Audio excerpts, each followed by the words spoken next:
तो आपने जो हमको दिया हमने वो आपको दिया, हमने कोई बाहर से तो दिया नहीं। अरे आप चाहते तो हमारे मुख में अमृत भर देते, हम भी घर घर में लोग हमको पालते, लेकिन आपने हमारे स्वभाव को क्रूर बनाया है।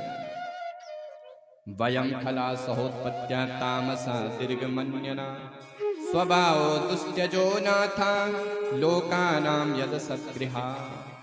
सरकार आपने हमारे स्वभाव को क्रूर बनाया, आपने ही सृष्टि बनाई, आपने ही सर्प को बनाया।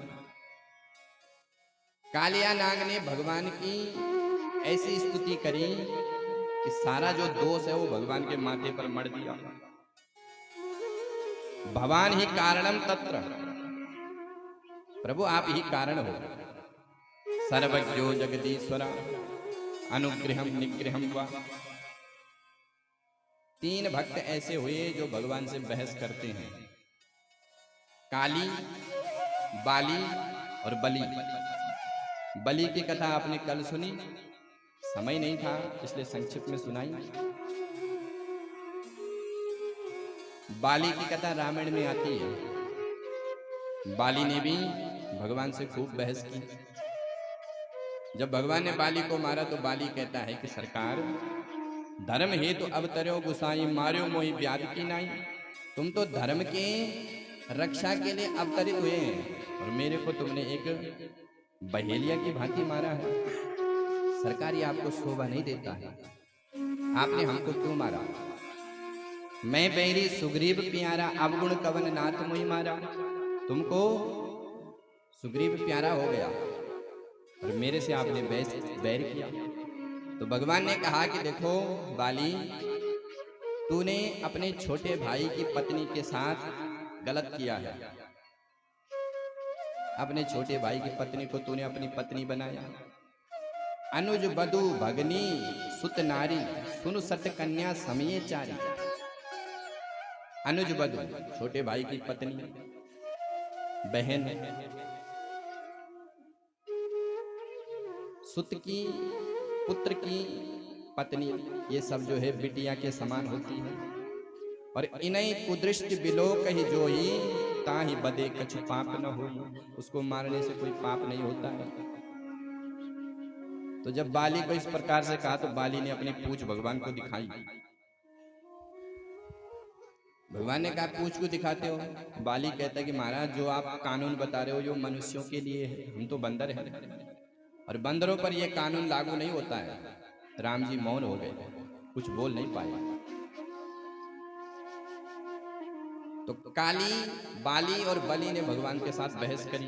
काली भी कह रहे सरकार आप ही कारण हो, भवान ही कारणम तत्र सर्वज्ञो जगदीश्वरा अनुग्रहम निग्रहम वा मन्यसे तद विदेहिना।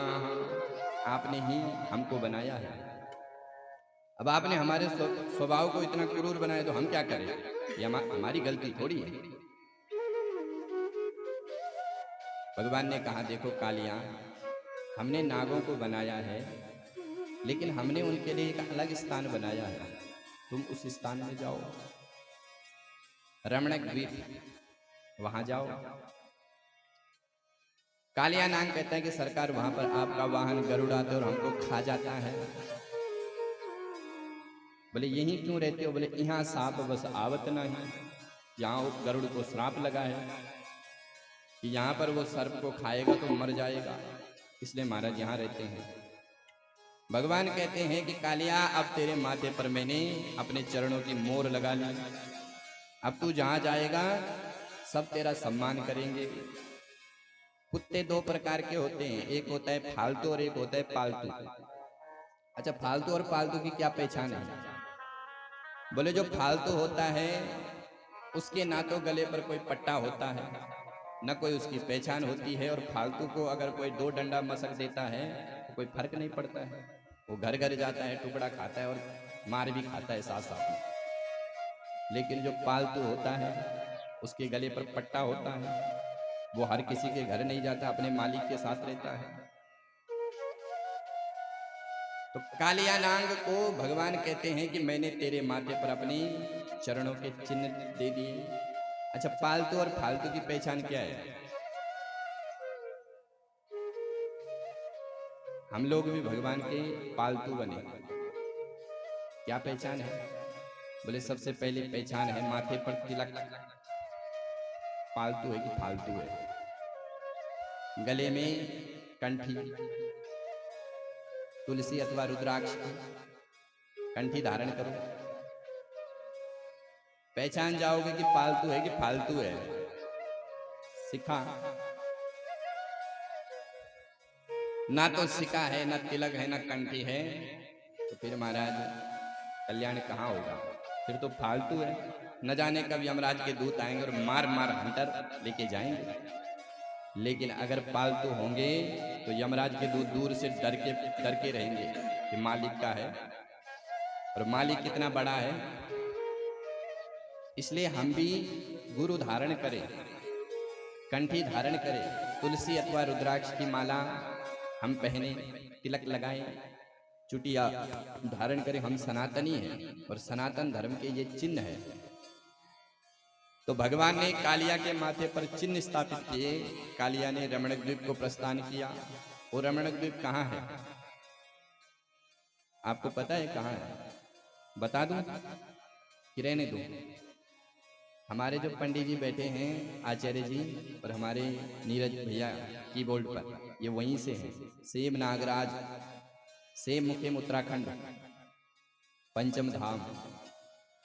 वहीं पर कालिया नाग ने वर्षों तक भगवान की तपस्या करी और फिर स्वयं भगवान कृष्ण सेम नागराज बन करके वहां पर विराजमान हुए। बोलिए सेम नागराज भगवान की जय हो। सुखदेव जी कहते, परीक्षित, वर्षा ऋतु में बादल भगवान को स्पर्श करते हैं और वर्षा के बाद शरद ऋतु आती है।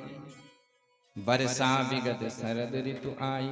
शरद ऋतु का सौंदर्य बड़ा दिव्य है।